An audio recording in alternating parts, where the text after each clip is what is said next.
إن الحمد لله نحمده ونستعينه ونستغفره ونعوذ بالله من شرور أنفسنا وسيئات أعمالنا من يهده الله فلا مضل له ومن يضلل فلا هادي له وأشهد أن لا إله إلا الله وحده لا شريك له وأشهد أن محمدا عبده ورسوله اللهم صل وسلم وبارك وأنعم على سيدنا وإمامنا وقدوتنا محمد وعلى آله وصحبه وسلم تسليما كثيرا.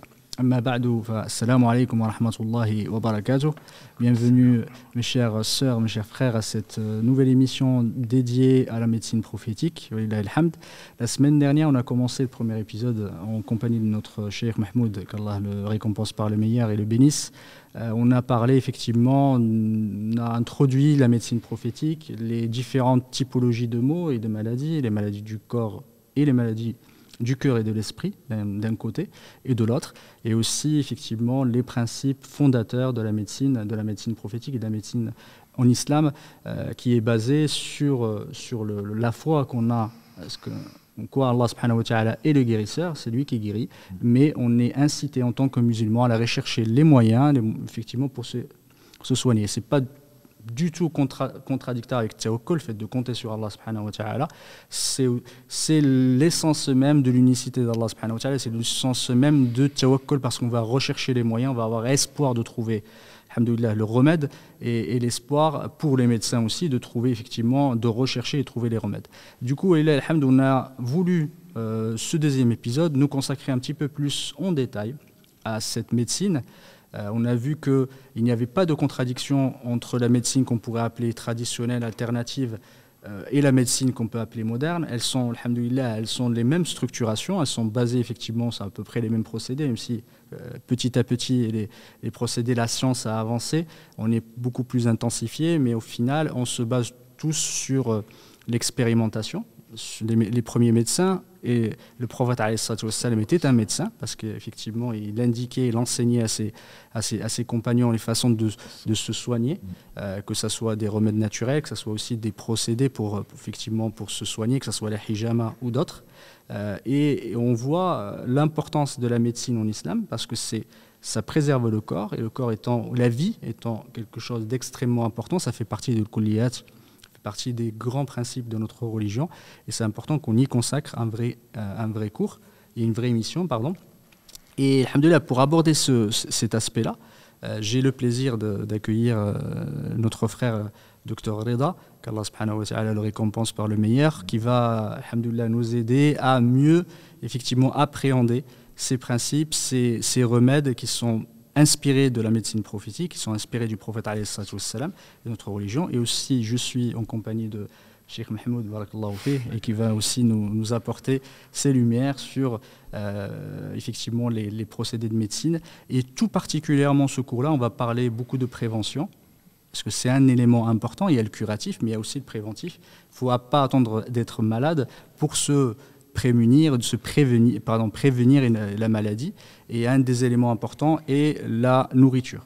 Du coup, je laisse effectivement le docteur Reda, qu'Allah le récompense par le meilleur, pour nous parler effectivement de cet aspect important qui est la nourriture. Est-ce que la nourriture aujourd'hui, la nourriture pour chaque musulman ou chaque humain est important pour prévenir ou pour effectivement prémunir de certaines maladies ou de certains états de déséquilibre dont on avait parlé la semaine dernière?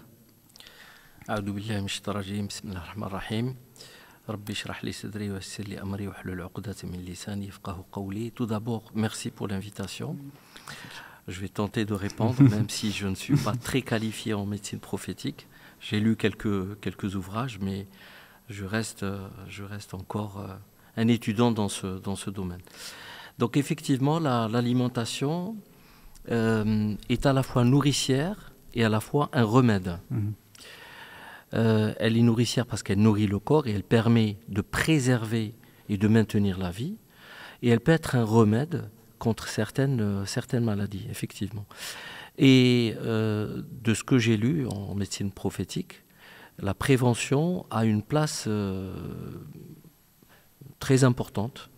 Et ainsi que le curatif de toute façon, hein, mais la prévention elle a une place toute privilégiée, qui insiste justement à être attentif à ce qu'on mange et à ce qu'on boit, parce que le prophète sallallahu alayhi wa sallam, je le rappelle dans un des hadiths qu'il a dit, qu'il a rapporté, le tiers de solide, le tiers liquide et le tiers en air, pour permettre une meilleure digestion, etc. Donc voilà, il y a des besoins alimentaires qui sont pas forcément importants et qui vont dépendre bien sûr du niveau physiologique, mais qui vont dépendre aussi de l'environnement. Parce qu'aujourd'hui, malheureusement, on vit dans une société où le stress est présent de façon importante, et qui incite les gens à aller manger, grignoter, d'où les chiffres de l'obésité extrêmement galopantes. Qu'Allah subhanahu wa ta'ala nous préserve. Effectivement, c'est un des maux de la société aujourd'hui, c'est l'obésité, et c'est vraiment important d'en parler, parce que beaucoup de nos sociétés, effectivement, que ce soit on peut parler de la communauté musulmane, en tout cas ceux qui sont issus du Maghreb, on a une consommation trop importante de certains aliments comme le sucre, etc. et d'autres qui malheureusement favorisent certains problèmes. On a parlé tout à l'heure, juste avant l'émission, du problème de diabète. Oui. Et si tu pouvais nous en parler, parce que les gens ne se rendent pas compte du danger effectivement de la surconsommation de sucre, surconsommation de certains aliments. Si tu pouvais nous en parler un peu, barakallahu fik. Alors, avant d'aborder le sujet, peut-être c'est de rappeler que le prophète sallallahu alayhi wa sallam, il aimait les aliments sucrés, le miel et la viande. Ça faisait partie des produits qu'il aimait bien. J'ai lu un livre qui s'appelle Les lois de l'obésité, d'un Canadien néphrologue, et c'est un best-seller mondial, qui parle justement du fléau de l'obésité. Il est parti du principe, il voulait comprendre pourquoi les diabétiques en fin de parcours, ils devenaient insuffisants rénaux. Et du coup, il s'est posé la question, pourquoi les personnes devenaient diabétiques à partir de l'obésité. Donc il a vraiment sélectionné que des études qui concernent l'homme, donc tout ce qui concerne le chat, le chien, tout ça ont été écartés. Et il explique tout l'intérêt du jeûne intermittent et du jeûne thérapeutique. Donc la nourriture, c'est à la fois nourricier et à la fois un remède. Le remède, je prends l'exemple qui est connu du prophète sallallahu alayhi wa sallam, quand il a mangé des dattes fraîches, il a associé des concombres sauvages, et c'est pour l'effet de l'un va annuler les inconvénients de l'autre. Donc pour traiter le truc. Tout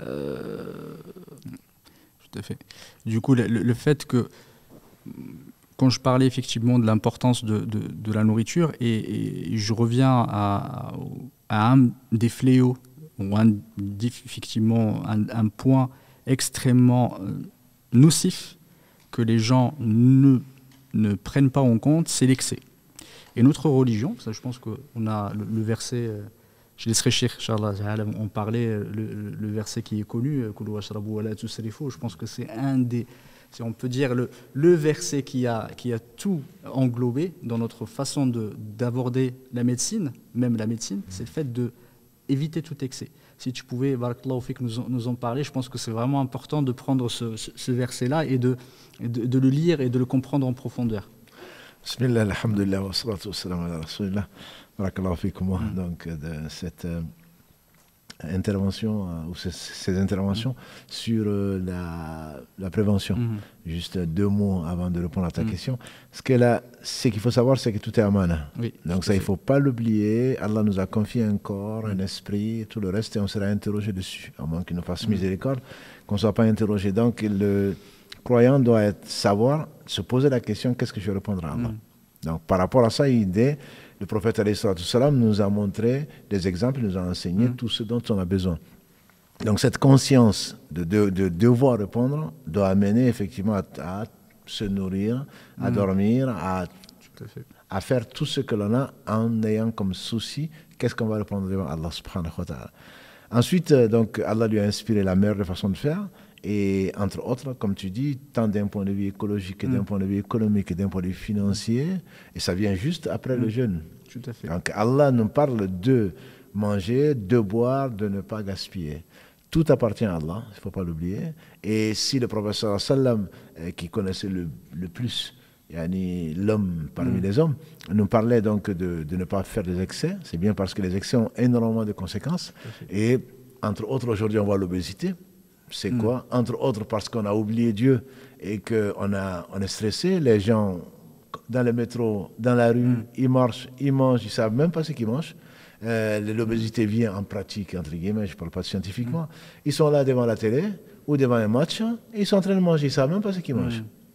Donc, d'où ce dont on a parlé tout à l'heure de l'alimentation globale ou de conscience. C'est que quand on prend un aliment et qu'on voit comme les gens n'en ont pas, comment est-ce que cet aliment m'est arrivé jusque-là et qu'est-ce que je dois en faire, qu'est-ce que je dois en répondre, je pense que ça donne un autre goût à l'aliment. Voilà. Et de ne pas se précipiter manger sans même réfléchir, etc. Donc là, il y a cette histoire qui me vient en tête et qui fait très peur. Quand le prophète sallam est sorti, on connaît le hadith, il est sorti, il avait faim, et pourtant c'était le meilleur des hommes. Abu Bakr est sorti pareil, allait chercher, Omar, etc. Ils arrivent et, alhamdulillah, ils mangent de la date fraîche en apéritif, date fraîche et de l'eau fraîche. Et ensuite, donc, l'heureux élu donc, leur confie de la viande qu'il aimait bien. Ils sortent de là et dit Abu Bakr, on est sorti le ventre vide et on revient le ventre plein et sur ça on sera interrogé. Voilà. Donc je pense que c'est toute pas une philosophie, une façon de voir qui est complètement différente. Et qu'est-ce que je vais gaspiller, serait interrogé dessus.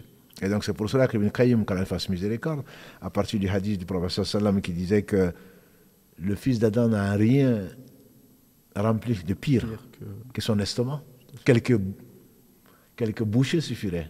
Si vraiment il doit aller au-delà, alors un tiers donc de nourriture, un tiers de boisson et un tiers donc d'air. Et Ibn Qayyim il dit donc il y a 3 niveaux. Le premier niveau, c'est la nourriture dont c'est le besoin. Et est-ce qu'on a vraiment besoin? C'est vrai que c'est le simple fait de s'asseoir. Ça permet déjà de rétracter l'estomac entre guillemets plutôt que d'être debout en train de manger on ne sait même pas quoi.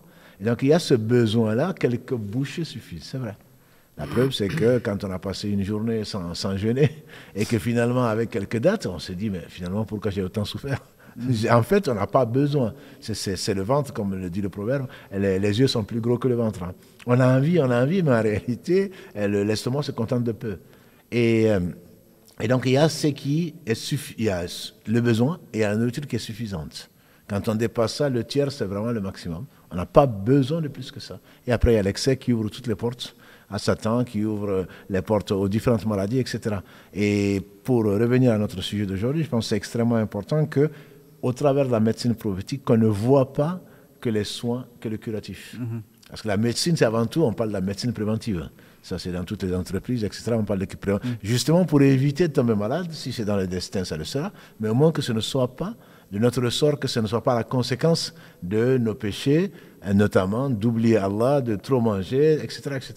Donc je pense que c'est vraiment important de situer la médecine prophétique dans une médecine globale, dont on a parlé la semaine dernière, tant de l'esprit que du cœur, et également pour traiter les maladies, mais pour prévenir également les maladies, d'où toutes les précautions ou tout ce qui nous a apporté alayhi salatu wassalam, on ne saurait pas le remercier comme il se doit, de manière de manger, de manière de se reposer, de ne pas oublier Allah, de le remercier souvent, de mâcher, de ne pas boire, de ne pas prendre beaucoup de gorgées d'eau, entre guillemets, de le faire de façon mesurée, de façon séquentielle. Voilà, ne pas être tout simplement des insouciants.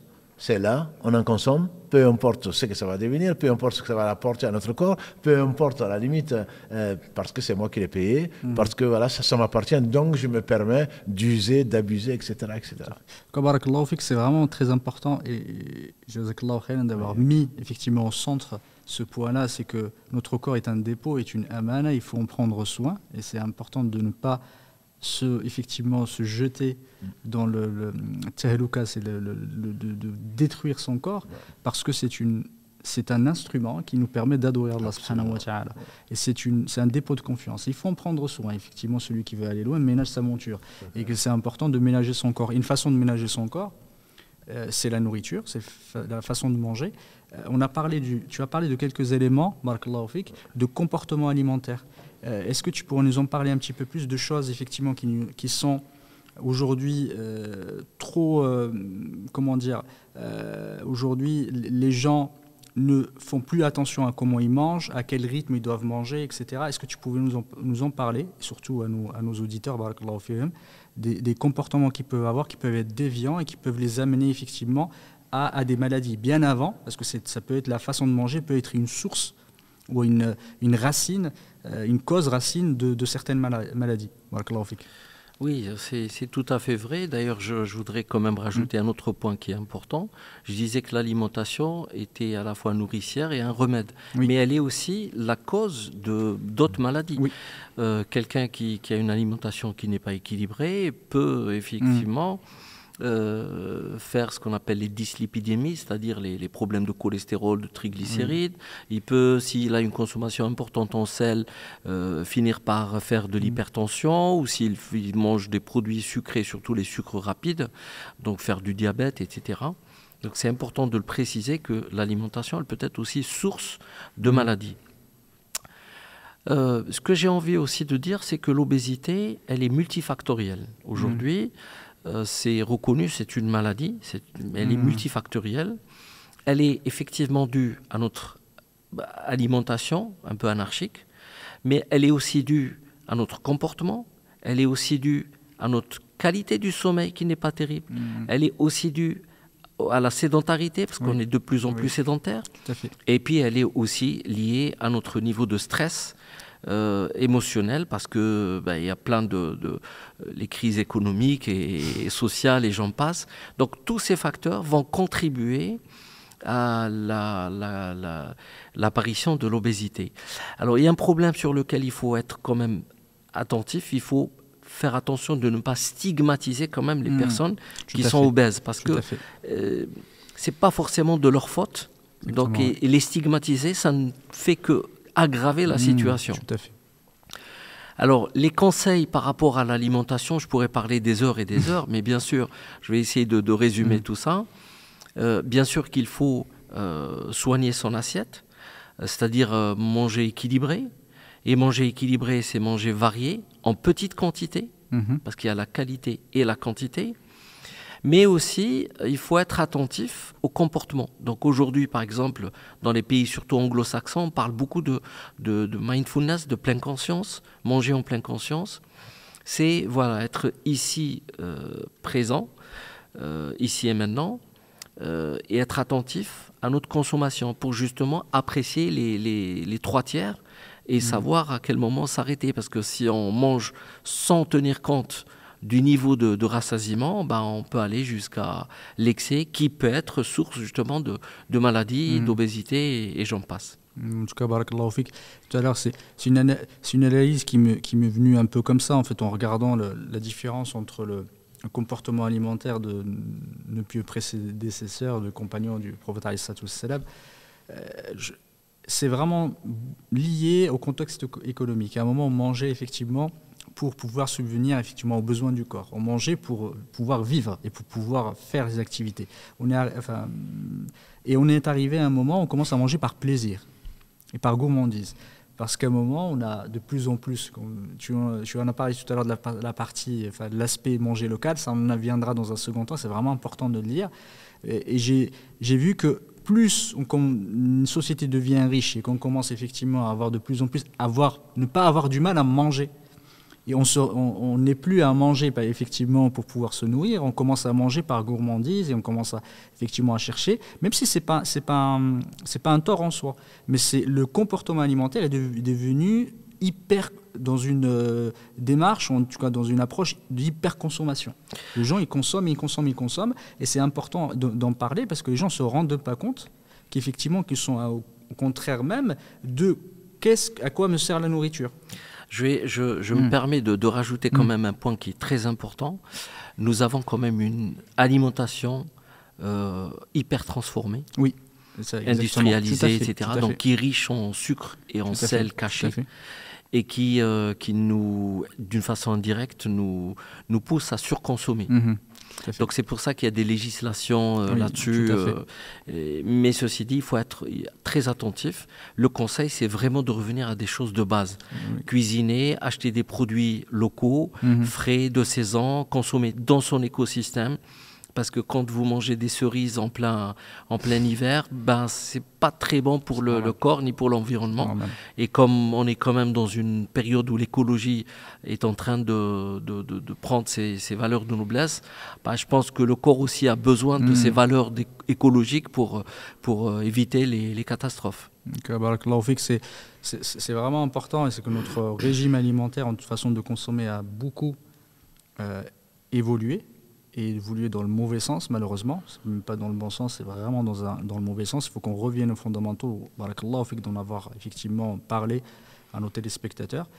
L'autre sujet dont je voulais effectivement parler, c'est l'augmentation du stress, et que le docteur Rida barakallahu fik a mis en avant. Et je pense que c'est aussi une conséquence de la perte de la spiritualité et le fait de compter sur Allah subhanahu wa ta'ala. C'est important d'en parler. C'est une des sources de maladies les plus importantes, c'est le stress. À n'en pas douter, oui. À n'en pas douter. Je pense que ce n'est pas seulement effectivement une question de stress, je n'ai pas de travail, je n'ai pas de ceci. Je pense que les gens ne savaient même pas quoi manger demain. Et ils n'avaient pas ce problème-là parce qu'ils comptaient sur Allah. Ils savaient que la subsistance fait partie des choses qui sont garanties par Allah. Qu'est-ce que je vais manger demain? Je ne sais pas. Mais je suis sûr que si je ne trouve rien, c'est que mon destin a voulu que je vais mourir. Voilà. Donc ils n'avaient pas... Aujourd'hui, on se projette tellement, on a peur de tout sauf de l'au-delà. On ne se projette pas dans l'au-delà. Et on pense profiter de la vie. Ah non, il faut profiter de la vie. Mais profiter de la vie, c'est quoi? C'est pour préparer la vie dernière. Tout à fait. Et nous, c'est l'inverse. On profite de la vie, il faut surtout, avant de mourir, de pouvoir faire ceci, avant d'arriver à la retraite. Qui t'a dit que tu vas à la retraite? Voilà. Donc, le fait de vivre le jour présent, comme l'a conseillé le prophète sallallahu alayhi wa sallam, Ibn Omar, car la grecque kun fi dunya kanaka ghariba ou abiri sabil, soit dans ce monde comme un étranger ou un passant. Et Ibn Omar disait, quand tu es au matin, n'attends pas le soir. Pour faire, quand tu es le soir, n'attends pas le matin. Prends pour ta vie, pour quand tu seras mort, et pour ta santé, pour quand tu seras malade. Donc c'est vraiment, c'est pas une vision à court terme, c'est à très long terme. Parce que j'investis aujourd'hui pour demain, mais demain je veux parler du paradis ou de l'enfer.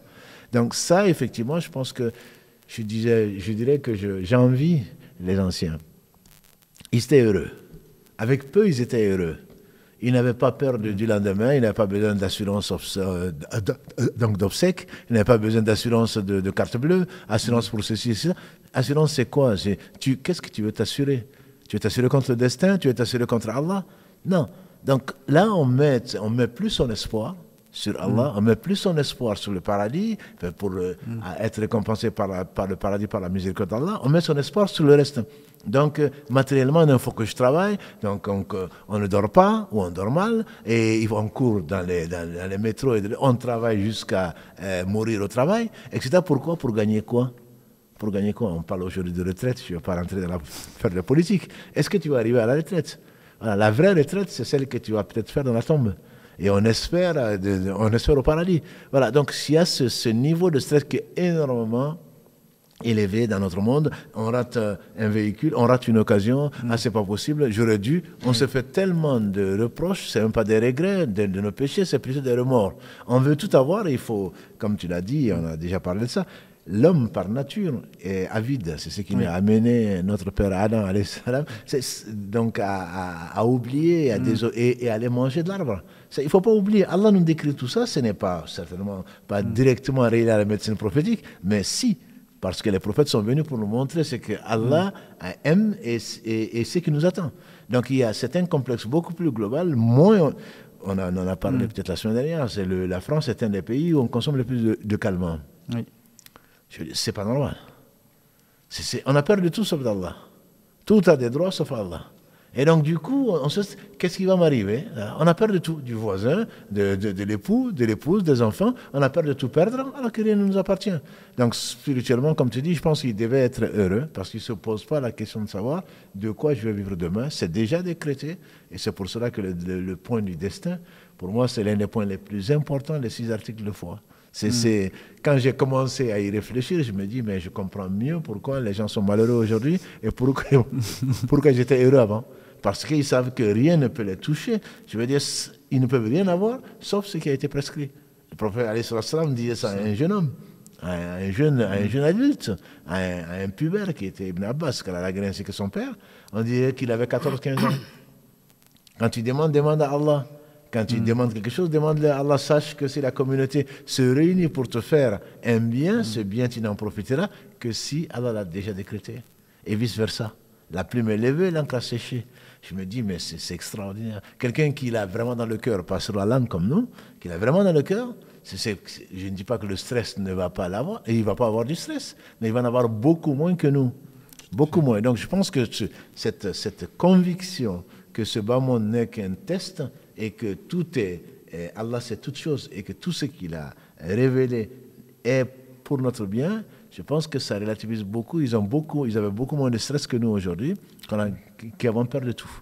Tout à fait. En tout cas, c'est pas synonyme. La modernité n'est pas synonyme de quiétude et de sérénité, malheureusement. Si tu pouvais, en fait, on nous en parler un petit peu plus, parce que le stress, c'est vraiment un des maux de cette société aujourd'hui. On a parlé de l'obésité, mais ça fait aussi partie de ces fléaux de la société moderne. Pour compléter un petit peu les propos de Cheikh Mahmoud, profiter pleinement de sa vie, c'est vivre pleinement son présent. Et le présent est un don. Pourquoi c'est un don? Parce que ce qui est passé, c'est fini. Et ce qui va venir, on ne sait pas ce qui va se passer. Donc, au lieu de se concentrer sur ce qui s'est passé ou ce qui va arriver, il faut vraiment se projeter sur le présent. Et c'est ça qui permet justement ce qui nous permet d'être attentifs, d'être vigilants par rapport à notre comportement, à la fois alimentaire, mais aussi social et autres, et qui permet de réguler certaines choses. Et c'est un truc qui s'apprend. C'est pas quelque chose qui... Parce qu'on est dans une société qui fonctionne comme ça. Donc pratiquement tous, on est dans cette démarche. Et c'est le fait justement de revenir à des sources et à des choses faciles et simples de base qui nous permettent justement d'adopter ce type de comportement et d'essayer vraiment de vivre le jour au jour. Alors je ne dis pas qu'il ne faut pas anticiper, que voilà, c'est pas ça, mais je ne mise pas tout sur l'avenir, parce que je ne sais pas l'avenir, comment il va se passer. Je peux faire tous les calculs du monde, et ce n'est pas ces calculs qui vont faire que je vais arriver au point que j'ai décidé. C'est quelque chose qui est connu et qui... Donc le stress, quelque part, c'est l'individu qui le crée lui-même. Oui, tout à fait. Qui le crée lui-même par sa pensée qui est un peu toxique. Une pensée toxique qui va l'amener à justement à s'inquiéter, à avoir peur, etc. Et justement avoir une activité spirituelle, je dirais, permet à l'individu justement de revenir à ses principes ne serait-ce que de base. Pourquoi aujourd'hui on parle le bouddhisme est à la mode, pourquoi on prend des exercices de yoga. Nous, dans la prière, en théorie, c'est bien mieux, c'est ma conviction. Bien sûr. C'est bien mieux que le yoga. Je veux dire, tu vas aller payer pour aller faire des exercices de yoga, alors que Allah t'invite au moins 5 fois par jour, voire plus, à te recueillir. N'est-ce pas que par le rappel d'Allah, les cœurs s'apaisent. Ça va complètement à l'encontre du stress. C'est quand tu penses à Allah, quel que soit ce qui arrive, quand tu penses à Allah, tout de suite, ton cœur s'apaise. Parce que c'est lui qui décide de tout. Personne ne peut te faire un mal ou un bien. Si tu es un bien, ça vient d'Allah. Si c'est un mal, ça vient de toi-même et de tes ennemis. Donc, je veux dire, ça relativise en tout cas le stress. Bon, on est des humains, on est stressés. Mais quand on est en face de l'ennemi, j'imagine que les compagnons du prophète sallallahu alayhi wa sallam, et de tout temps, de toute façon, les gens, ils ont eu du stress quand ils ont eu du stress. Mais le degré était certainement bien moindre qu'aujourd'hui, on a peur de tout. Même de son nombre, on a peur absolument de tout. Parce qu'on ne maîtrise rien, on est dans une société où on a envie de tout maîtriser. Alors qu'en réalité, on ne maîtrise rien du tout. Bien sûr. Rien du tout. Il y a une dame qui m'a dit, il y a 2 mois, je pense, elle était partie, elle a pris son billet pour aller en Tunisie. Et d'ailleurs, à l'occasion, je la salue si elle suit le live, parce qu'elle m'a dit que c'est quand elle a divorcé avec un musulman qu'elle est devenue musulmane. Malheureusement pour certains musulmans. Voilà. Donc elle a décidé d'aller en Tunisie, et puis elle a pris son billet, arrivée à l'aéroport, pas possible, on lui dit ses papiers ne sont pas en règle, etc. Et s'est retrouvée ensuite au Maroc. Elle a signé et s'y est installée. C'est elle qui m'a prononcé cette phrase-là. Elle dit, on décide de rien. Elle a fait sa valise pour aller en Tunisie et elle a fini au Maroc. Elle décide vraiment de rien. C'est qu'on est trop prétentieux. Si on savait que c'est Allah qui a tout décidé, qui décide de tout, je pense qu'on aurait beaucoup, beaucoup moins de stress. Et ça, effectivement, c'est une maladie et ça contribue à l'obésité, entre autres. Les crises, disons, les AVC, les crises cardiaques, etc. Souvent, c'est dû au stress. Tellement de stress, surménage, tout ça, pourquoi? Pour mourir. Et tu ne sais pas ce qui va arriver après. Voilà, on ne s'y prépare pas. Et donc ça, c'est qu'Allah nous préserve. Allah nous préserve et il nous a tout donné pour vraiment réussir. Quoi.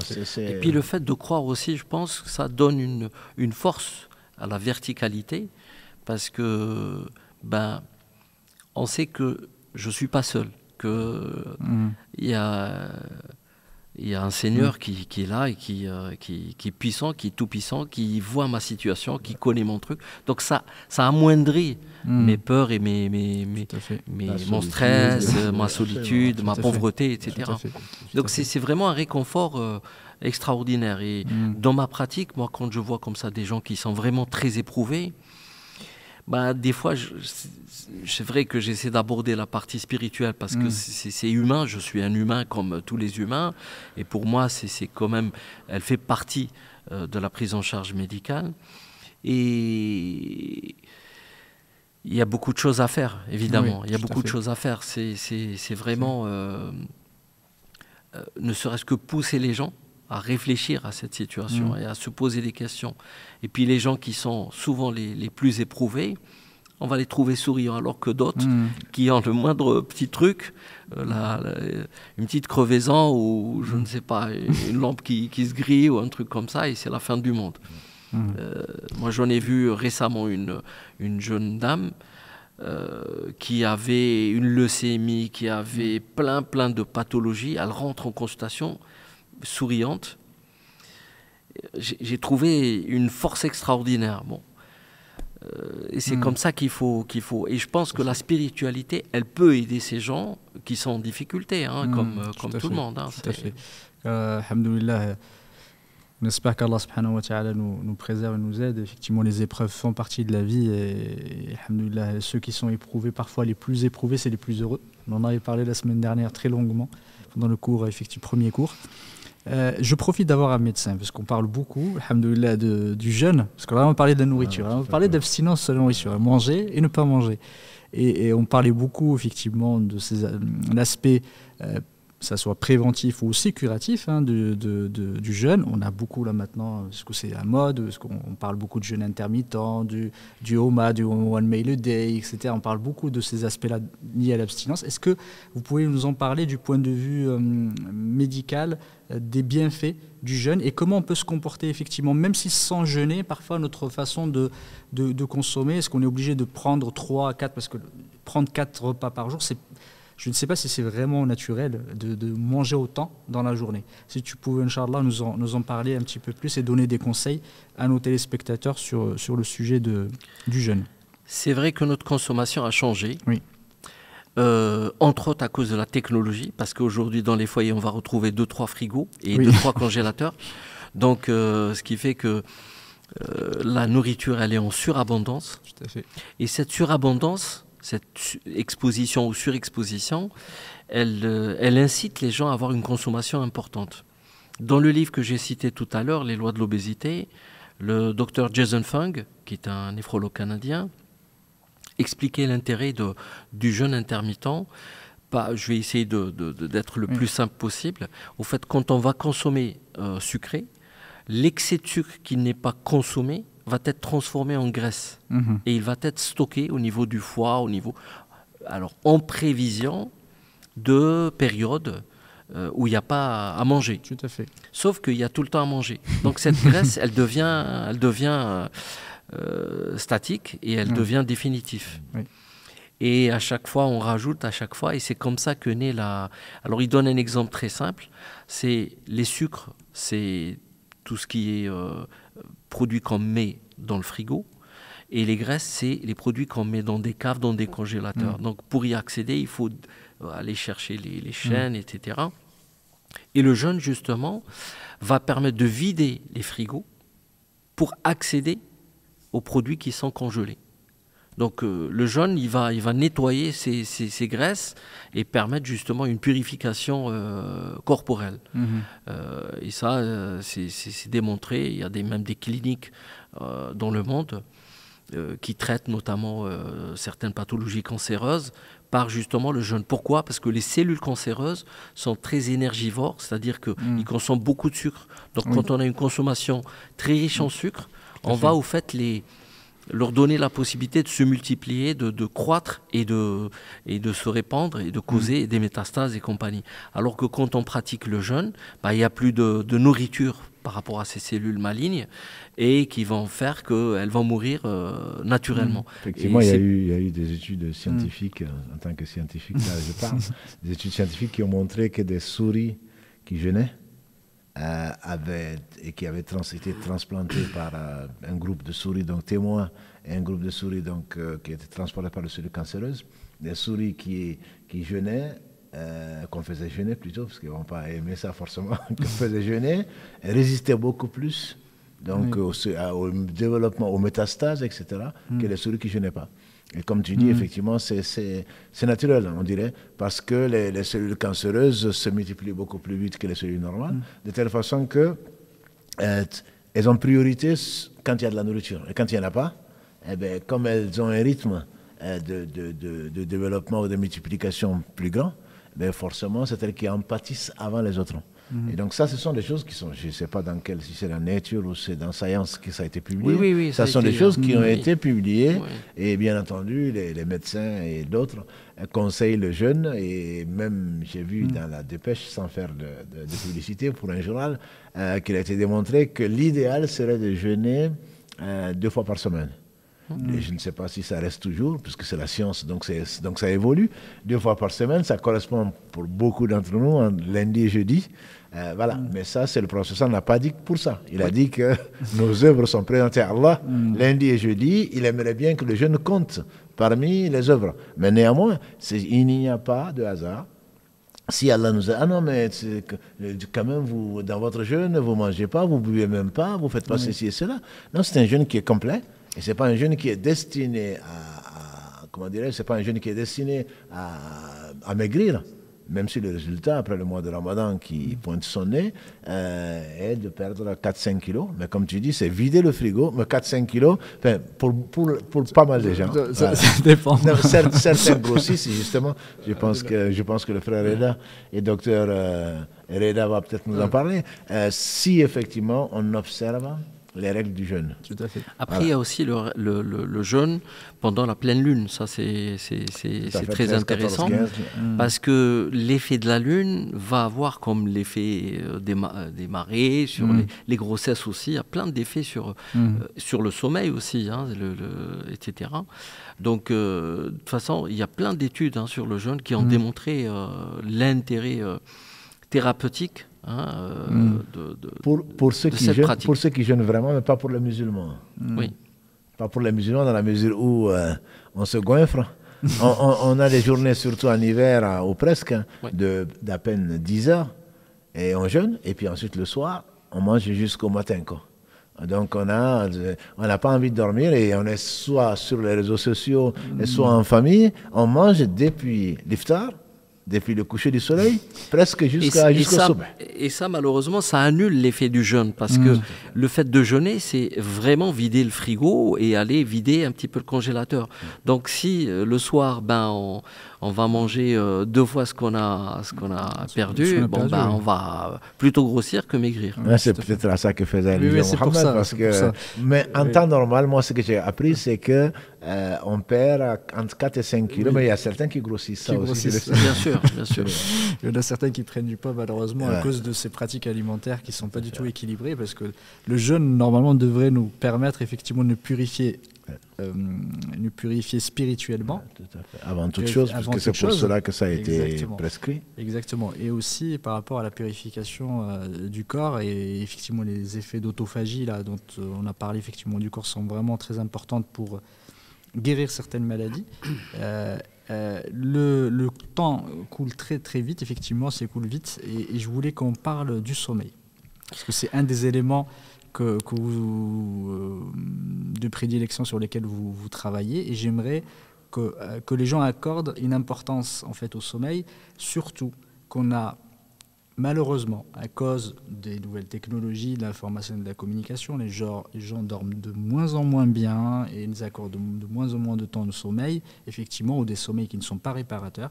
Si c'est possible, nous en parler de l'importance du sommeil, à la fois sur la prévention et à la fois aussi sur la bonne santé des gens et des humains de façon générale.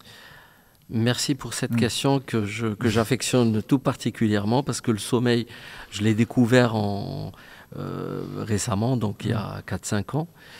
Le sommeil, c'est une spécificité des êtres vivants, j'ai envie de dire. Et justement, Allah, dans sa puissance et dans sa grandeur, quand il décrit dans un des versets les plus connus du Coran, qui est Ayat al-Kursi, « Al-Hayyu al-Qayyum, la ta'khuduhu sinatun wa la nawmun » c'est lui le vivant et qui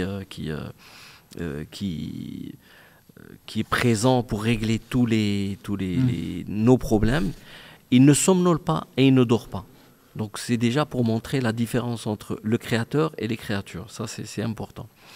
Après, notre sommeil, il est intimement dépendant de la lumière du jour. Donc nous restons quand même des êtres liés à l'univers quelque part. Donc on n'est pas forcément terrien de par cette définition. Et c'est l'horloge centrale, qu'on appelle aussi horloge biologique, qui va réguler le rythme veille-sommeil à condition d'être en phase avec l'alternance jour-nuit. Et c'est important de respecter cette phase jour-nuit qui permet d'avoir un sommeil réparateur. Donc le sommeil, il est capital parce que le sommeil, entre autres, il peut entraîner de l'obésité si on ne dort pas bien, parce qu'on va grignoter, on sera fatigué, etc. Et le sommeil permet de réparer aussi bien le corps que l'esprit. Parce que dans le sommeil, dans les stades du sommeil, le sommeil lent profond, qu'on appelle, va plutôt réparer la partie somatique, la partie corporelle, et ce qu'on appelle communément le sommeil paradoxal, lui va réparer toutes nos émotions, il va consolider nos mémoires, etc. Et sur un plan architectural, on fait plus de sommeil profond en première partie de nuit et plus de paradoxal en fin de nuit. D'où l'intérêt de dormir une nuit complète. En sachant qu'on fait des réveils entre chaque cycle. Donc c'est quelque chose qui nous arrive, qui est physiologique. C'est naturel de se réveiller. C'est naturel de se réveiller. Alors, ce n'est pas forcément un éveil où on ouvre les yeux, tout ça, mais c'est le cerveau qui se réveille. Mais on est facilement éveillable.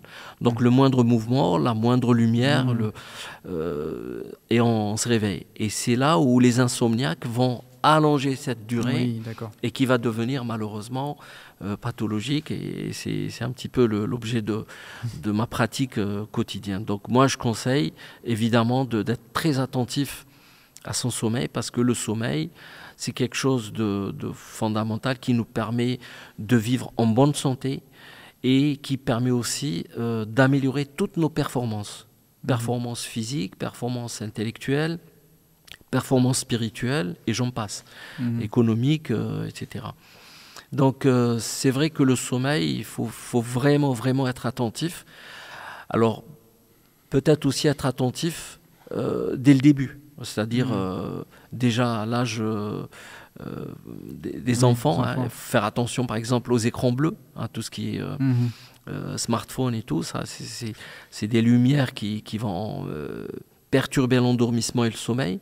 Les adolescents qui ont naturellement un retard de phase et qui vont plus sur les réseaux sociaux, etc. Même si on est sur un réseau social, donc il y a du bien quand même dans le réseau social, mais il faut quand même respecter son sommeil. Et ça, c'est un petit peu la vigilance aussi des parents. Il faut entretenir le dialogue avec les adolescents, parce que c'est des personnes qui sont en phase de devenir adultes, donc qui ont envie de s'affirmer, et il faut éviter les conflits, parce que sinon ça sert à rien. Il faut partir sur des discussions sereines et constructives pour valoriser justement le sommeil. Donc le sommeil, je pourrais parler des heures et des heures. Mais voilà, en gros, il faut vraiment respecter son sommeil parce qu'il peut faire notre bonheur comme il peut faire notre malheur. Tout à fait. Et le sommeil, aujourd'hui, il y a beaucoup qui parlent, il faut dormir 8 heures, il faut dormir 10 heures, etc. Est-ce que vous en donnez effectivement, est-ce que c'est situationnel? Est-ce que ça dépend aussi de chaque personne? Est-ce qu'il y a vraiment un quota que certains ont parlé beaucoup des 8 heures, hein. J'ai toujours entendu il faut dormir 8 heures, etc. Est-ce qu'il y a vraiment des règles scientifiques par rapport à ça? Alors, il y a d'abord ce qu'on appelle les couches tard, lève tard et les couches tôt, lève tôt. C'est des chronotypes. D'accord. Okay. Donc, qui sont physiologiquement déterminés, enfin génétiquement déterminés. Alors, les couches tard, lève tard. Oui, génétiquement. Oui, bien sûr. C'est-à-dire qu'il y a des gens qui sont on appelle les couches tard, les lève tard. Ouais. C'est génétique. Oui. Il y a une part de la génétique en tout cas. Parce qu'il y a une part de la génétique. Oui, il y a une part de la génétique. On peut, bien sûr, il y a d'autres causes. On ne peut pas non plus, bien sûr.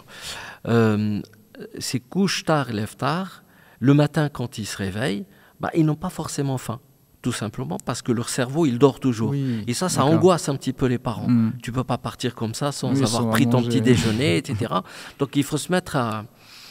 Après, on a les gros dormeurs et les petits dormeurs. Donc les petits dormeurs, ils peuvent dormir 5 heures et ils sont performants. Et d'autres, ils ont besoin de dormir 9 heures. Donc il n'y a pas forcément de... Chacun a son propre sommeil et chacun a son rythme. Mais il y a des règles communes qu'il faut respecter et qu'il ne faut pas négliger. Après, il y a tout un rituel à mettre en place, justement, pour essayer, justement, d'aider les gens qui sont couche tard, lève tard ou couche tôt, lève tôt, à caler leur sommeil sur des horaires sociaux. Parce que le matin à 8 heures, tout le monde bosse à 8 heures. Donc, c'est beaucoup plus simple pour un couche tôt, lève tôt. À 8 heures, il est très performant. Mais les couches tard, lève tard, ça va être très difficile. Donc il y a des rituels à respecter, à mettre en place pour justement permettre des réveils tôt ou des endormissements tard. Parmi ceux-là, la méditation, par exemple, permet, ou la relaxation, la prière, etc., peuvent faciliter l'endormissement pour les gens qui ont des difficultés d'endormissement. Le soir, pour les gens qui ont des difficultés d'endormissement, privilégiez plutôt des douches un peu tièdes, parce qu'il faut que la température centrale baisse pour faciliter l'endormissement. Ce qui est l'inverse du rituel du matin, où il faut plutôt avoir une douche chaude pour se réveiller et allumer la lumière de façon vive, pour stimuler justement nos cellules mélanopsines, pas des cellules visuelles, qui, eux, vont stimuler l'horloge centrale pour stopper ou démarrer la sécrétion de mélatonine. Alors, dans le temps, on pensait qu'il n'y avait qu'une horloge biologique. Maintenant, on le sait, c'est démontré. En fait, il y a des horloges biologiques. Et chaque organe possède sa propre horloge. Le cœur possède son horloge, le foie, le poumon, etc. Mais ces horloges ne voient pas la lumière. Et donc, du coup, ces horloges dépendent de l'horloge centrale. D'où l'intérêt de respecter l'alternance jour-nuit. Et c'est important parce que le corps n'a pas le même fonctionnement le jour et la nuit. La nuit, on est en mode autopiloté. On ne contrôle rien du tout. On n'est pas vigilant. Donc tout fonctionne de façon un peu neurovégétatif, j'ai envie de dire. Notre premier cerveau reptilien, comme disent certains, qui régule tous ces mécanismes. Alors que le jour, on est conscient, on est vigilant, nos actions sont dirigées, sont conscientes, etc. Donc on a vraiment deux types de médecine, si j'ose dire. Une médecine de jour et une médecine de nuit, qui est totalement différente. Par exemple, on a l'apnée du sommeil, on n'a pas l'apnée du jour, ça n'existe pas.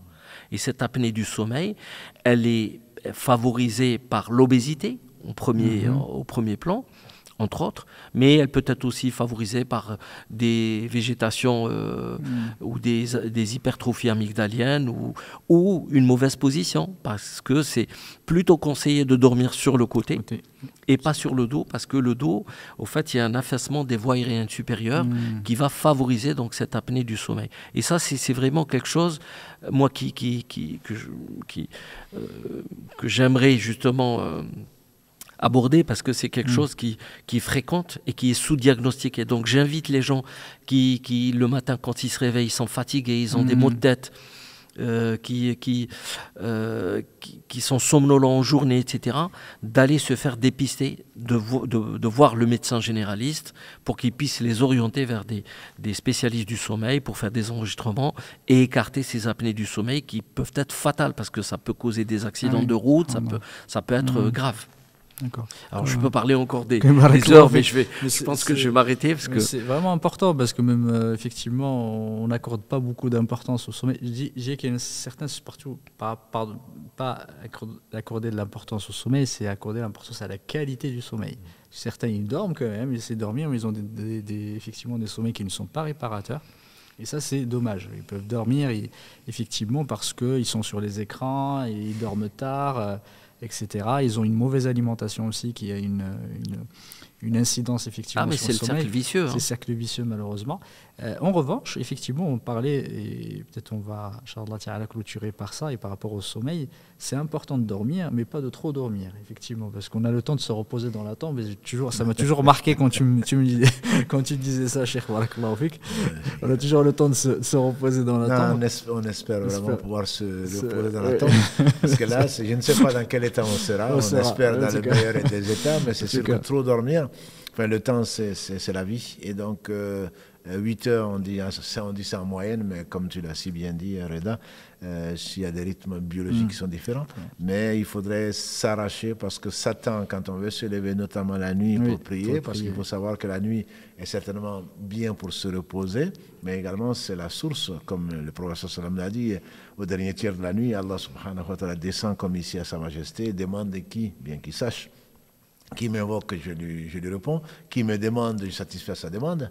Et donc, c'est le dernier tiers de la nuit est le meilleur pour la prière. Mais une fois que l'on veut dormir, que peut-être qu'il nous pousse à dormir sur le dos, toujours est-il qu'on a du mal à ouvrir les yeux. Et c'est à ce moment-là que l'air frais peut-être passe, même s'il n'y a pas de clim. Et c'est à ce moment qu'on a envie de dormir. Ça, c'est un problème avec Satan, qu'on verra, Inch'Allah, pas qu'on verra Satan, mais les problèmes qu'on verra, Inch'Allah, dans le live de mardi. Ça fait partie de ces choses-là. Il te dit, dors bien, etc. Et le prophète sallam, même si on a envie de dormir, ça veut dire que la première partie de la nuit que chérissait le prophète Daoud, il dormait la moitié de la nuit, il priait le tiers et il dormait le 6e. Donc il y a ce rythme-là aussi à trouver et à s'arracher, à savoir qu'on n'est pas venu pour dormir, on est venu pour travailler, pour adorer Allah subhanahu wa ta'ala. Donc il y a effectivement un équilibre à avoir pour ne pas passer comment on appelle ça, les grasses matinées, et notamment au niveau de l'adolescence, en avant, mais je ne sais pas quoi faire, donc je reste dans le lit. Ça, il faudrait savoir que c'est du temps perdu. On dit qu'un homme de 60 ans a perdu un tiers de sa vie déjà, 20 ans à dormir. On ne peut pas l'imaginer.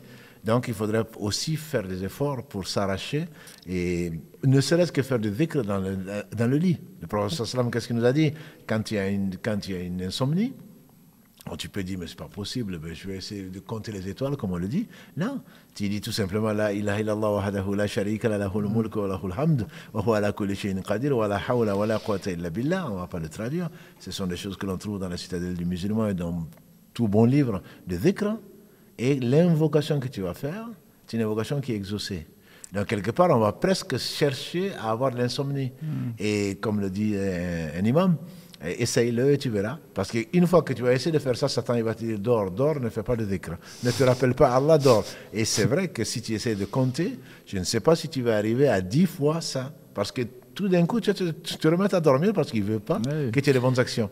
Donc il y a toutes ces actions-là, je pense, qui sont certainement salutaires et qui nous rapprocheront, Inch'Allah. Allah nous rapprochera par ces actes-là et ne pas considérer non plus l'insomnie, en tout cas l'insomnie passagère, qui n'est pas somatique, qui n'est pas une maladie, comme quelque chose de mauvais, au contraire. Je vais juste rajouter un petit point qui, à mon sens, est important. Moi, j'ai été longtemps urgentiste. Et les gros accidents vasculaires surviennent en fin de nuit. Donc tous les AVC, les infarctus du myocarde. Et j'avais lu un article justement allemand qui disait que voilà 80% de ces accidents survenaient entre 6h et 8h du matin. Pourquoi ? Parce que notre sang, au fait, le fait d'être allongé toute une nuit va avoir tendance à se coaguler. Et quand il se coagule, il va causer des accidents vasculaires importants. Donc l'intérêt de bouger et de se lever va réactiver un peu le système et éviter des ablutions pour réveiller. Exactement, donc c'est préventif. Tout à fait. Barakallahu fikoum, cet échange est vraiment très intéressant, qu'Allah vous récompense par le meilleur. On va laisser quand même l'occasion à nos chers téléspectateurs pour poser des questions. On va profiter de la présence de Dr Rida avec nous. Est-ce qu'il y a des questions, Mohamed? Oui, salam alaikum, barakallahu fikoum pour ces échanges très, très intéressants. Alhamdoulilah, les auditeurs apprécient énormément le sujet du soir.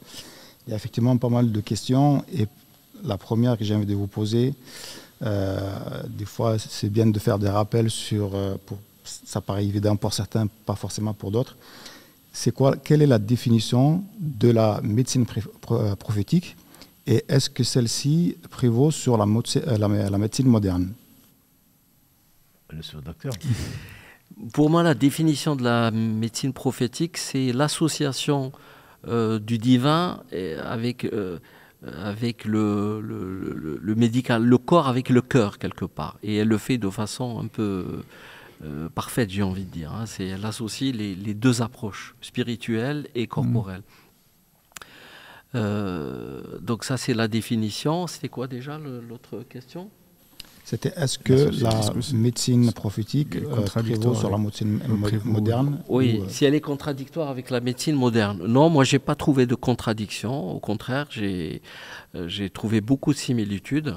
Je pense que malheureusement, on a un peu délaissé, et je parle pour moi-même, cette pratique.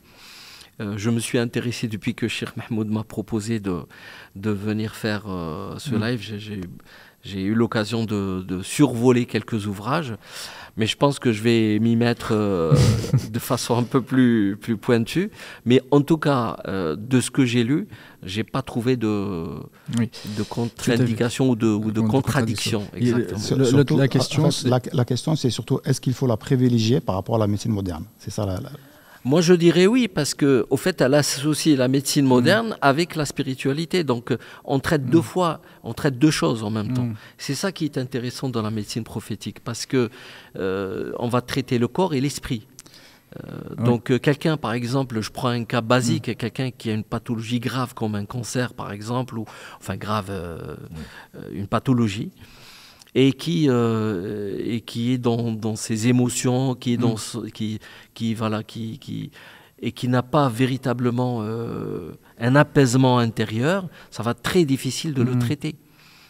Alors que si on pratique la médecine prophétique, on va lui apporter la partie technique médicale pure et dure, mais on va essayer aussi de l'aider spirituellement à surmonter cette difficulté. Tout à fait. Par rapport à la question, juste une petite remarque, parce que la question était plutôt est-ce que ça prévaut, ça prévaloir effectivement. Je pense qu'il ne faire attention par rapport à tous les spectateurs que les deux sont complémentaires. Effectivement, alhamdoulilah, c'est pas je fais que la médecine prophétique et tout le reste, effectivement, tout ce qu'on me propose, je le délaisse. Alhamdoulilah, il y a un progrès technique, un progrès scientifique qui alhamdoulilah, par l'inspiration sur Allah subhanahu wa ta'ala, qui a permis à ce qu'on trouve des remèdes. Il ne faut pas délaisser complètement comme certains le font. Si tu pouvais en parler, parce que certains se disent ah oui, mais je fais que la médecine prophétique, je me soigne avec du miel et habba saouda et je vais pas chez le médecin, je vais pas faire, on en avait parlé, la transfusion sanguine, et certains effectivement qui font, ils disent ah oui, j'ai pas besoin, je fais mes invocations et je me soigne pas. Non, c'est très important, barakallahu fikum, de préciser ce point. La médecine moderne, elle a quand même pas mal de choses intéressantes en termes d'investigation, en termes de traitement, de prise en charge et tout. Forcément, il ne faut pas bien sûr négliger cette prise en charge, mais rajouter la partie spirituelle va renforcer cette prise en charge médicale. Et la partie spirituelle, j'ai envie même de dire, pour toute personne humaine, pas que musulmane, même quelqu'un qui n'est pas croyant, quelque part, le fait de croire à quelque chose va l'aider justement à surmonter cette difficulté. Donc, effectivement, la médecine moderne, il faut bien sûr la pratiquer, il faut écouter son médecin et tout. et que la partie spirituelle va compléter, va renforcer cette prise en charge. Moi, je pense que c'est l'islam, comme on le sait, c'est une religion du juste milieu. Je pense que c'est pour cela que cet épisode-là, aujourd'hui, je pense qu'il est important dans la mesure où c'est de la prévention. Avant toute chose, je ne dis pas que le musulman ne tombe pas malade, mais on sait, comme l'a dit Ibrahim alayhi salam, si je suis malade, c'est mon Seigneur qui me guérit. Donc il y a la prévention, il y a une hygiène spirituelle, il y a une hygiène de vie qui va peut-être réduire au moins la survenue de certaines maladies. Et on sait que les musulmans ne sont pas arrêtés à ça, comme tu l'as dit la semaine dernière. Ça ne va pas à l'encontre de la confiance en Allah. Et donc, mais il faut éviter, dans ce monde moderne, je pense que le médecin devient quelque part un dieu. Et ça, c'est extrêmement grave, dans la mesure où on sait très bien que même les médicaments les plus puissants, il y a un certain pourcentage, ça marche sur certaines pathologies, sur certaines personnes, pas d'autres. Et ça, savoir qu'on traite, mais c'est Allah qui guérit. Ça, je pense que c'est extrêmement important. Le médecin soigne, mais ne guérit pas. Exactement, le médecin soigne. Il peut donner des calmants, il peut donner des médicaments même, mais c'est Allah qui guérit. Donc ça, je pense que on a parlé du stress et du reste. La première des choses, c'est de savoir que si c'est une révélation, le prophète sallam a eu des révélations. Bien entendu, on n'en doute pas. Il y a des choses, c'est de l'ijtihad qu'il a fait. Voilà, il y a des pratiques qui se faisaient de son temps qu'il a fait. Aujourd'hui, on a plus de moyens, plus d'appareils, plus de techniques. Donc, il ne faut surtout pas hésiter à dire non, mais comme tu l'as dit très bien de façon caricaturale. C'est exactement ça. Non, moi j'ai les invocations du soir, invocations du matin, je dis miel, j'ai habba saouda, point, je m'arrête là. Non, c'est ça, je pense que ce n'est pas du tout comprendre l'islam. Simplement, je sais que ma prière du matin peut m'aider beaucoup. Il y a des invocations, quand il les fait le matin, comme l'a dit le prophète sallam, il ne parlait pas de lui-même, il ne va pas t'arriver du mal. Tout ce qui t'arrivera bien se fait dans le destin, mais tu pars déjà confiant, sortant de chez toi, avec un cœur soulagé, avec une confiance donc en Allah, qui vont t'aider. Si tu vas tomber malade, mais pas comme celui qui a oublié Dieu, etc. Donc, je pense que ça doit être là. Le souvenir d'Allah doit nous accompagner tout le temps. Et les épreuves de la vie ne sont que des accidents. Et à partir de ce moment-là, on traite les accidents. Si Allah veut que ça nous soigne, ça nous soigne. Si ce n'est pas le cas, on accepte quand même son destin. Mohamed, si tu as d'autres questions. Et une autre question, il y en a plusieurs. J'essaie de faire le tri. Alhamdoulilah, ils sont assez motivés là-dessus. Vous avez parlé tout à l'heure du jeûne, le bénéfice du jeûne aussi, notamment pour peut-être aussi retrouver une meilleure santé.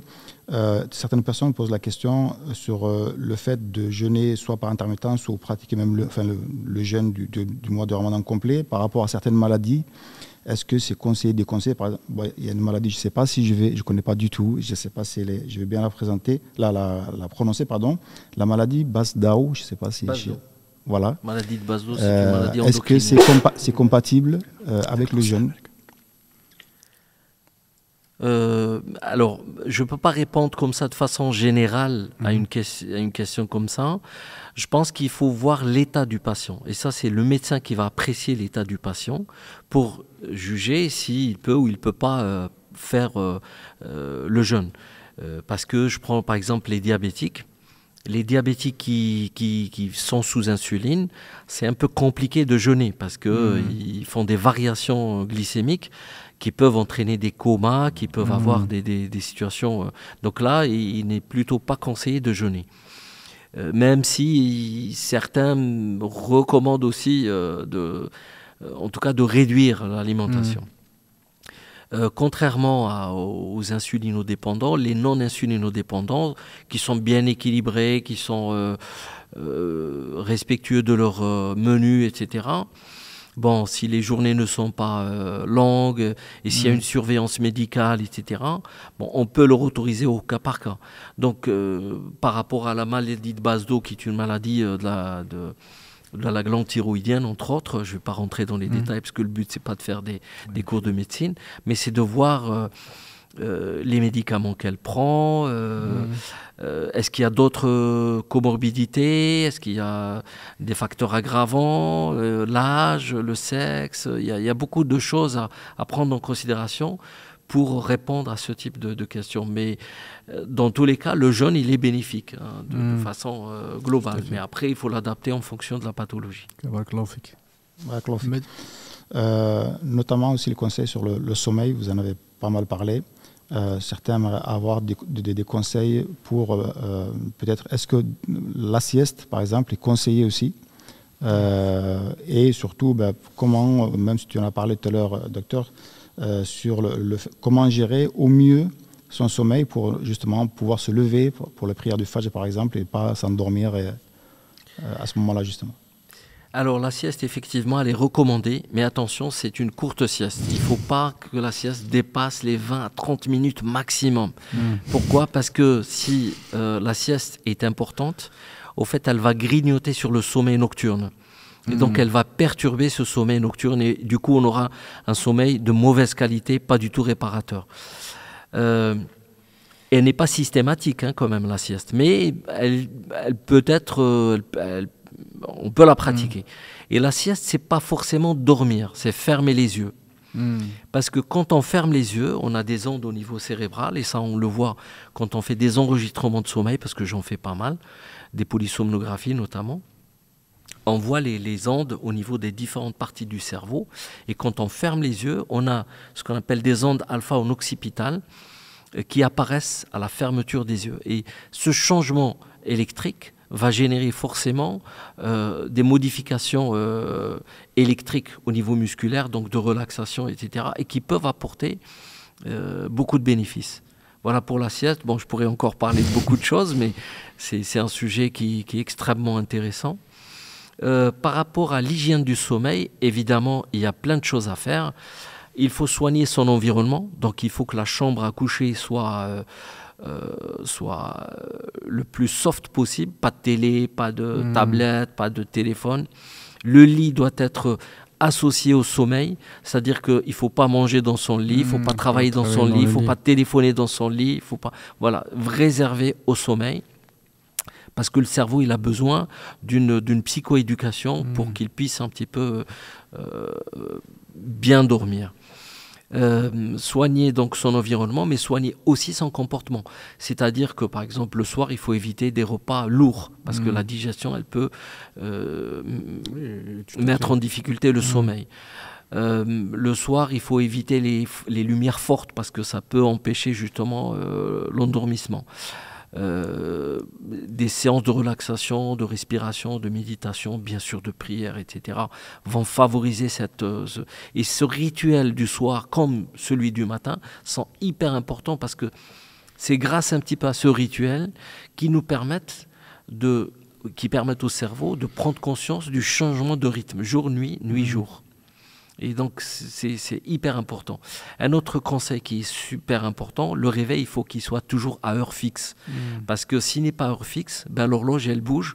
Et cette horloge, si elle bouge, toutes nos sécrétions hormonales vont bouger avec. Et ça va forcément induire des fatigues, et des troubles, et voire même des maladies. Donc, le réveil à heure fixe, ça, c'est quelque chose qui est plutôt recommandé. Voilà, donc après il y a plein de choses à dire sur le sommeil. L'heure fixe, c'est par rapport au réveil. Donc nous on sait que le Fajr, forcément avec le changement d'horaire il change. Ça peut d'un mois à un autre, ça peut varier pratiquement d'une heure. Oui, mais quelqu'un qui se lève au Fajr, parce que les changements de jour à l'autre, c'est de la minute. Donc c'est pratiquement imperceptible. Et d'ailleurs, moi je prends un exemple qui est connu, qui est typique qui est connu de nous tous, c'est quand on change l'horaire, tout le monde est perdu. On ne sait plus s'il faut manger, s'il faut s'arrêter, etc. C'est d'où l'intérêt d'avoir vraiment une rythmicité et de respecter ses horaires de sommeil. Donc effectivement, le Fajr, ça peut être une bonne... je suis en train de lire un livre d'un coach du sommeil, d'une grande équipe de foot, je ne sais pas si j'ai le droit de le dire ou pas, du United... oui, on va s'arrêter bon, là. Je m'arrête là. Qui justement parle de l'intérêt du sommeil dans la performance sportive et physique. Et il parle, lui, de cycles de 45 minutes. Parce qu'en réalité, les cycles au cours de la nuit, les premiers cycles sont beaucoup plus longs. Ils sont de l'ordre de 120 minutes et les derniers cycles sont de l'ordre de 60. Mais en gros, si on fait des cycles à 45, on arrive plus ou moins à calculer nos cycles. Et donc le but c'est de respecter cette rythmicité, parce qu'on a un cycle circadien, mais on a aussi des cycles ultradiens, enfin c'est des cycles dans les cycles. Et cette rythmicité, elle se voit en nous, mais elle se voit aussi dans l'univers. Hein. Et c'est ça qui est extraordinaire dans le sommeil. Tout à fait. Et en parlant de ça, effectivement, par rapport au Fajr, parce que il faut se dire que le Fajr, effectivement, correspond aussi à un temps bien déterminé qui est l'aube, effectivement, et c'est annonceur en fait du jour. Du coup, on parlait tout à l'heure de la différence entre le jour et la nuit, et ça me fait penser aussi au conseil prophétique, celui de dormir juste après l'Isha. Du coup, normalement, l'Isha, ça devrait s'adapter. Et ne pas faire de live. Pas de faire de live, normalement. Du coup, normalement, c'est comme si on se réveillait à heure fixe, parce que c'est l'aube, effectivement, à chaque fois, c'est l'aube, et après, il n'y a pas de variation extrêmement importante, comme il a dit. Voilà, c'est 1 minute à chaque fois. Je pense que du coup, c'est pas vraiment perceptible du point de vue. Wallahu a'lam, moi, je suis pas médecin, mais je me dis qu'à un moment, c'est comme si on se réveille à une heure fixe en fait au final. Oui, c'est toujours l'heure de. Là où c'est difficile, c'est quand il y a des jet lags. C'est quand on voyage aux États-Unis ou quand on va en Chine. Là, on voit la différence et là, on est complètement. Chose qui ne se voit pas quand on fait des voyages nord-sud. Hein. Oui. Parce qu'il n'y a pas de changement de fuseau. Ce que tu dis, c'est que l'on enseigne effectivement. Jour-nuit, Allah a voulu que c'est à l'aube et au coucher du soleil, donc au moins les 4 prières sont là. Et ça t'oblige, entre guillemets, pour ceux en tout cas, qui veulent respecter la sagesse divine, de te réveiller avec le Fajr, sinon même un peu avant le Fajr, en tout cas que le changement entre jour et nuit, que tu le vives.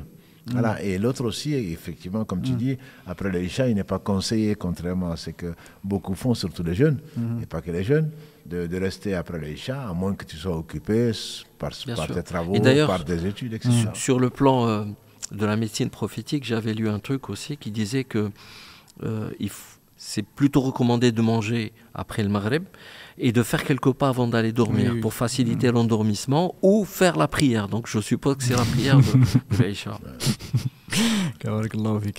Mohamed, Barakallahu fik, docteur, tu as parlé tout à l'heure aussi de la chambre, où le lit doit servir vraiment que sa fonction de dormir. Est-ce que faire un peu de lecture avant de s'endormir dans son lit, c'est plutôt conseillé, déconseillé? Non, c'est pas vraiment conseillé. Je vous invite à lire en dehors de votre lit et en dehors de votre chambre à coucher. Alors c'est très difficile parce que ce sont des habitudes qu'on a mis en place et changer une habitude, c'est quelque chose d'extrêmement difficile. Mais faites l'effort de changer et vous verrez les transformations sur votre sommeil. Moi, je conseille tout simplement de suivre la sunna du prophète sallam, c'est quand de faire les ablutions avant de se coucher ou dormir, se mettre au lit avec des ablutions, on n'a pas le temps de lire. Hein. On récite donc Ayatul Kursi, on fait ces 3 Subhanallah, Alhamdulillah, Allahu Akbar 20 fois dans la version 33 fois. On lit les 3 dernières sourates qu'on se passe sur tout le corps 3 fois et on fait quelques invocations. Et Alhamdulillah, ça, non seulement on a des hasanat, mais en plus de cela, ça facilite le sommeil, c'est sûr. Et ça nous évite également de coucher, de dormir la bouche ouverte avec un livre qui tombe, etc. Donc je suis absolument d'accord avec toi. Le mieux, c'est de se coucher sur le côté droit, donc la main sous possible sous la tête, et ensuite faire ses doigts, etc. On n'a pas fini que, alhamdulillah, comme on finit par, si Allah nous rappelle, et si Allah nous renvoie, qui nous renvoie en tant que pieux, et s'il nous rappelle, qui nous rappelle soumis à lui. Donc on va, ça c'est la fin du stress, et on se laisse entre les mains d'Allah subhanahu wa ta'ala, et on ne peut qu'on est dans les meilleures mains. Et ça c'est décrit dans Surat Zumar, hein. Il y a un verset dans Surat Zumar qui dit quand on dort. Donc c'est ça aussi c'est de la médecine prophétique et c'est de la prévention. C'est de la prévention. Non, mais il y a beaucoup de sagesse, effectivement. C'est pour ça que, franchement, c'est une erreur de ma part. Hein, de toute façon, c'est pas que je me suis pas intéressé par la médecine prophétique, mais on est tellement sollicité, on est tellement pris à droite à gauche que bon. Et là, le fait de m'avoir proposé cette rencontre aujourd'hui, ça m'a un peu obligé à aller un petit peu regarder, etc. Et j'ai vu tous les points positifs et les bienfaits. Et ça me donne envie de percer et puis pourquoi pas de réserver une partie de ma pratique sur le Tib Nabawi. Une question toujours sur le sommeil. Combien de temps après le repas du soir faut-il avant de se mettre au lit? Il est plutôt conseillé de dormir au moins 2 heures, voire 3 heures après le repas, pour attendre que la digestion se fasse, pour pouvoir bien dormir. D'accord, barakallahu fik. Donc on a parlé, alhamdoulilah, du sommeil, de bien s'alimenter, mais on n'a pas trop parlé d'une pratique sportive, d'une activité sportive. Est-ce que c'est conseillé aussi d'avoir une activité régulière, hebdomadaire? Absolument, le sport, il est plus que recommandé, surtout dans notre société qui est devenue de plus en plus sédentaire. Le sport, il est recommandé à plusieurs titres pour le système cardiovasculaire, mais pas que. Pour les os, parce que ça permet de bien compacter et d'éviter les ostéoporoses et d'autres maladies de l'os. C'est aussi très bon pour tout ce qui est métabolique parce que ça permet des dépenses énergétiques et donc de lutter contre l'obésité. Pour vider le frigo, exactement. Parce que les jeunes, entre autres, quand ça arrive à l'adolescence, le frigo il est souvent vide. Voilà. Donc c'est pas pour rien. Et puis je dirais que c'est excellent pour le stress et pour les troubles de l'humeur parce que quand quelqu'un est angoissé, il a peur de quelque chose, le fait de courir ou de faire une activité physique, ça lui permet de libérer un petit peu ses souffrances et ses difficultés. Effectivement, sur le sport, on ne parlait pas beaucoup. Quand on voit la médecine prophétique, il n'y a pas vraiment d'incitation à faire le sport, sauf cas de certaines activités sportives pour certains objectifs. C'est parce qu'à l'époque, de toute façon, les gens... Ils n'étaient pas sédentaires comme maintenant. Ils avaient des activités. Il n'y avait pas de voiture, pas de métro. C'était des chasseurs, on faisait de la chasse, ils faisaient effectivement l'agriculture et ils marchaient beaucoup. Du coup, c'était naturel pour eux, effectivement. Ils n'avaient pas besoin de dire aux gens faites du sport. Alors qu'aujourd'hui, les gens, ils sont collés derrière leur bureau, ils font rien. On est obligé de leur dire faites du sport. Quoi. Et puis la gestion du temps, parce que c'est la gestion du temps qui crée du stress.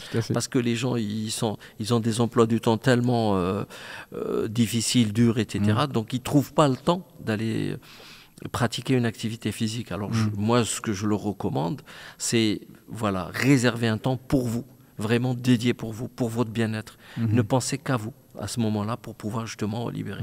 Après, la prière peut être aussi une forme d'éducation physique. Les tarawih, les prières longues du mois de Ramadan. Mais surtout le prophète sallam, le dernier tiers de la nuit, il priait jusqu'à ce que ses pieds étaient enflés. Tout à fait. Donc ça aussi, ça fait partie...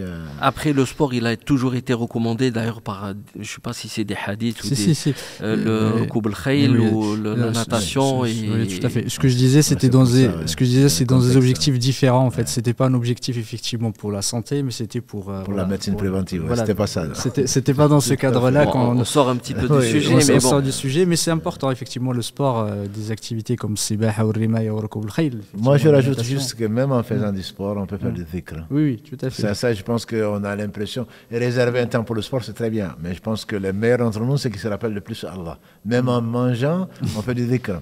Donc toi qui es médecin, alhamdoulilah, c'est l'une des meilleures professions, je trouve. Donner la vie, ou en tout cas essayer de la préserver. Si on le fait avec l'intention d'apprécier encore plus la vie qu'Allah nous a donné, les capacités, c'est encore de l'adoration et donc c'est du dhikr aussi. Donc je veux juste dire que ce n'est pas quelque chose de... C'est pas que dans les livres qu'on trouve ça. Je pense qu'il faut vraiment penser, si possible, méditer sur la perfection de la création d'Allah subhanahu wa ta'ala. Tout à fait. En tout cas, il y a d'autres questions, Inch'Allah, mais on ne va pas les traiter parce que sinon ça prendrait beaucoup de temps. Juste un petit rappel, encore peut-être cher sur... Il y a beaucoup de questions, il y a toujours des frères, des sœurs qui essayent de répondre à ces questions-là. Il vaut mieux laisser les intervenants. Surtout qu'on a un spécialiste aujourd'hui, on a un médecin, c'est rare. Donc si vous avez des questions, si vous voyez qu'on n'a pas répondu à vos questions, n'hésitez pas à les poser un message privé. On essaiera, Inch'Allah, de vous répondre un peu plus tard. Inch'Allah. Pour qui vas-y. En tout cas, un conseil pour ses frères, en tout cas. Non, mais alhamdulillah, je pense qu'il faut. Ma yalfidhu min qawlin illa ladayhi raqibun atid. Allah dit dans la sourate Al-Qaf, il ne prononce pas une parole. Moi, je dis aussi, il ne saisit pas une lettre sans qu'il y ait un écrivain. Donc, c'est un engagement. La semaine dernière, on en a parlé. La médecine, c'est pas. Non, moi, je ferais ça. Non, c'est comme ça qu'il faut faire. Tu engages. Si tu es compétent dans le domaine, alhamdulillah. Si tu ne l'es pas, tu prends des péchés. Donc c'est quelque chose de très grave. Il n'y a pas d'acte gratuit dans l'islam. Les anges, Allah ne va pas leur dire, écoute, non, il a mis lol, c'est pas grave. Non, il dit ça en s'amusant. Non, tout ce que l'on fait, on est responsable devant Allah. Donc c'est pour ça qu'on disait que le corps est une amana, tout est amana. Donc si on pense à ça, on se retiendra c'est là où on n'est pas compétent et là où on ne nous a pas demandé la vie. Donc il y a des spécialistes, il y a des frères, des sœurs certainement pour aider, donc mieux vaut leur laisser la parole. Si ça correspond à ce que l'on sait, si on veut compléter parce qu'on est compétent, tant mieux. Mais sinon on prend des péchés au lieu de, on veille pour avoir des hasanats, on espère, pour apprendre, on va prendre des péchés. Ça je déconseille fortement à nos sœurs, à nos frères de se laisser aller, quoi, parce qu'ils sont derrière un ordinateur, derrière un téléphone, etc. C'est grave. Et vous voyez effectivement la réponse tout à l'heure du Dr Reda par rapport à la maladie qu'on a citée tout à l'heure, c'est toujours de dire on ne peut pas traiter de façon spécifique un cas. Il faut faire très très attention à comment on répond à certaines sollicitations et en tout cas à certaines questions, parce que c'est de la médecine, c'est une responsabilité, ce n'est pas anodin effectivement de répondre à ce type de questions. Mais je vais vous faire même une confidence. Aujourd'hui, si j'ai répondu juste, c'est grâce à Dieu, mais si j'ai répondu mal, c'est parce que c'est de ma faute, c'est mon ignorance. Donc je ne suis pas non plus savant, j'ai encore des lacunes, j'ai encore des choses. Et parfois même j'ai des doutes sur des choses. Mais ça, c'est la nature un peu humaine. Ouais, mais c'est le savant qui... Je ne dis pas que tu es savant. Mais j'évite de dire des choses que je ne connais pas. Tu es savant dans un domaine. Quand on parle d'un domaine que l'on connaît, on parle de l'ijtihad. C'est que tu dis... Tu seras récompensé, Inch'Allah, tu auras la récompense pleine. Et si tu te trompes, alhamdoulilah, tu auras la récompense et qu'Allah te pardonne. Si tu vois juste, c'est grâce à Allah et Allah te récompense doublement. Ce n'est pas le cas de l'ignorant. Voilà, ce n'est pas le cas de l'ignorant qui, de toute façon, même s'il gagne, il a des péchés. Tout à fait. Donc ça, je pense que c'est important, Mohammed, comme il le dit. Et il faut se le rappeler. Comme tu dis, c'est un exercice aussi. Je pense qu'il faut se maîtriser. On a tous envie de faire semblant ou on pense qu'on le sait. Et on verra peut-être mardi, Inch'Allah, il y a 4 catégories de personnes. Celui qui ne sait pas, c'est la pire. C'est le pire. Barakallahu fikum, jazakumullah khairan, qu'Allah vous récompense par le meilleur et bénisse votre temps. C'était un échange extrêmement enrichissant et intéressant. Je vous donne rendez-vous la semaine prochaine, bi'idlahi ta'ala. J'ai oublié la caméra, elle est là-bas. Alhamdoulilah, la semaine prochaine, bi'idlahi ta'ala, pour continuer effectivement à traiter ce sujet. On sera bi'idlahi ta'ala en présence de Dr Reda et aussi de Cheikh Mahmoud. On va parler un petit peu plus de l'aspect curatif, inspiré par la médecine prophétique, et pas que. Genre là, il y aura peut-être des éléments sur lesquels on va discuter, profitant d'avoir le frère, qu'Allah le récompense par le meilleur pour sa présence. Et je vous souhaite une bonne soirée et dormez bien. Ah oui, pardon, barakallahu fik, jazakallahu khairan. Je voulais demander tout à l'heure, Mohamed, de me le rappeler. Je te laisse effectivement en parler. Là, mais alhamdoulilah, il n'y a pas mieux que non, alhamdoulilah, c'est les frères et les sœurs de Cugno. Vous savez que c'est juste à côté de Toulouse pour ceux qui sont là. Ceux qui ne sont pas là, non, également, on mettra sur nos réseaux sociaux les contacts si vous voulez les aider. Ils ont une toute petite salle qui est plus que petite. Et donc, ils vous organisent le 18 février, Inch'Allah, un dîner caritatif. Donc, ceux qui veulent s'inscrire, on donnera, Inch'Allah, les contacts. Et ce sera, alhamdulillah, bien sûr, un dîner, mais en même temps, ce sera une adoration, puisque les plats ne sont pas très chers, ce n'est que 10 €. Mais c'est une contribution, voilà, une contribution. Et avec la médecine prophétique, on espère que les aliments seront à la hauteur. Voilà, donc, priez pour eux. Et ils font partie, donc, la mosquée Firdaus, l'association donc d'Agiel, fait partie de la coordination coordination musulmane, donc l'agglomération toulousaine, dont notre mosquée fait partie également. On a une dizaine de mosquées qui essaient de travailler ensemble pour le bien de la communauté, et donc on les soutient. Et Inch'Allah, moi je compte y aller. Donc ce 18 février, un samedi, on mettra tout, les informations nécessaires. Mais je vous invite en tout cas à vous y inscrire, et même si vous ne pouvez pas y aller, à soutenir donc ce projet-là qui, Inch'Allah, comptera parmi les projets, donc ce qu'on a dit, l'investissement durable, donc Sadaqa Jariya, et donc d'aider les frères et les sœurs à au moins pouvoir se concentrer dans leur prière, avoir un lieu donc pour adorer Allah subhanahu wa ta'ala, même si toute la terre est mosquée. Donc ils en ont besoin de vos invocations, ils ont besoin de votre soutien matériel et moral. Et donc on vous invite, Inch'Allah, à les aider. On va mettre sur au moins Facebook, peut-être Instagram, les données qui vous permettront, Inch'Allah, d'aller et de contribuer de loin comme de près à cette initiative que l'on demande à Allah subhanahu wa ta'ala de la bénir. Amin, amin, qu'Allah leur facilite et les aide effectivement dans la construction de ce lieu aimé par Allah subhanahu wa ta'ala. Moi, je voudrais juste faire une petite invocation pour un frère que j'aime beaucoup de Cuneo, Haj Tahar pour ne pas le citer, qui est un peu fatigué et qui fait partie justement des gens qui s'occupent de... Voilà, c'est un homme pour qui j'ai beaucoup de respect et je voudrais vous demander à tous de lui faire des invocations, Inch'Allah. Barakallahu fikum pour cette rencontre et au plaisir de vous retrouver. Jazakallahu khairan. Je vous donne rendez-vous la semaine prochaine billahi ta'ala. Subhanak Allahumma wa bihamdika ashhadu an la ilaha illa anta astaghfiruka wa atubu ilayk. Subhana rabbika rabbil izzati amma yasifun wa salamun ala al mursalin walhamdulillahi rabbil alamin.